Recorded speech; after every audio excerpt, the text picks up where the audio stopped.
और आखिर में एक सवाल उठता है कि जिस देश के अपने इतने सारे मुद्दे हैं वो दूसरे देशों के आंगन में क्यों झांकता रहता है। क्या रिपोर्ट वास्तव में जेन्युइन कंसर्न है या फिर ग्लोबल पॉलिटिक्स और परसेप्शन का हिस्सा है। हाल ही में United states commission on international religious freedom यानी USCIRF ने अपनी एनुअल रिपोर्ट जारी की है, जिसमें इंडिया को लेकर कई महत्वपूर्ण टिप्पणियां की गई हैं। लेकिन सवाल ये है कि आखिर इस रिपोर्ट में ऐसा क्या है जिसने एक बार फिर इंडिया और यूनाइटेड स्टेट्स के बीच बहस को तेज कर दिया है।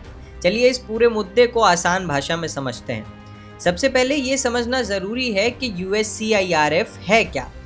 USCIRF एक इंडिपेंडेंट US गवर्नमेंट बॉडी है जिसका काम दुनिया भर में रिलीजियस फ्रीडम की स्थिति पर नज़र रखना और अमेरिकी सरकार को रिकमेंडेशंस देना है।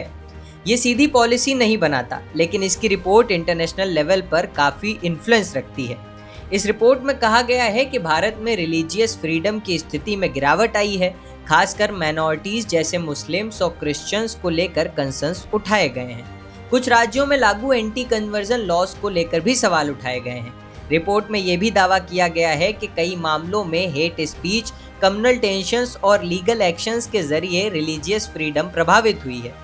इसके अलावा रिपोर्ट में राष्ट्रीय स्वयंसेवक संघ जैसे संगठनों का भी जिक्र किया गया है और उनके इन्फ्लुएंस पर भी चर्चा की गई है। इस रिपोर्ट का सबसे बड़ा हिस्सा ये है कि USCIRF ने रिकमेंड किया है कि इंडिया को कंट्री ऑफ पर्टिकुलर कंसर्न यानी CPC की कैटेगरी में डाला जाए। ये वही कैटेगरी है जहां आमतौर पर उन देशों को रखा जाता है जहां रिलीजियस फ्रीडम का गंभीर उल्लंघन माना जाता हो, जैसे नॉर्थ कोरिया या ईरान।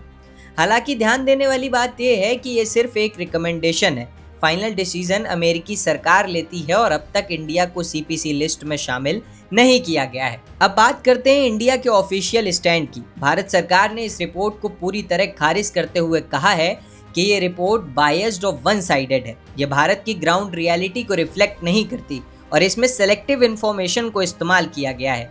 इंडिया का स्पष्ट कहना है कि वो एक संवैधानिक लोकतंत्र है जहां सभी नागरिकों को समान अधिकार प्राप्त है और धार्मिक स्वतंत्रता भारतीय संविधान का एक मूल अधिकार है। अब सवाल आता है कि ये पूरा मामला इतना महत्वपूर्ण क्यों है, क्योंकि ये सिर्फ एक रिपोर्ट नहीं है बल्कि इंडिया की ग्लोबल इमेज और इंटरनेशनल रिलेशन से जुड़ा मुद्दा है। ऐसी रिपोर्ट्स का असर डिप्लोमेटिक रिलेशंस, ग्लोबल परसेप्शन और पॉलिसी डिस्कशंस पर पड़ सकता है। तो कुल मिलाकर इस पूरे मामले में दो अलग अलग पक्ष सामने आते हैं।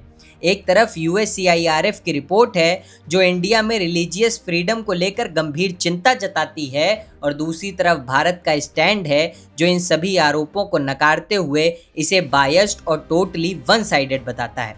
और आखिर में एक सवाल उठता है कि जिस देश के अपने इतने सारे मुद्दे हैं वो दूसरे देशों के आंगन में क्यों झांकता रहता है।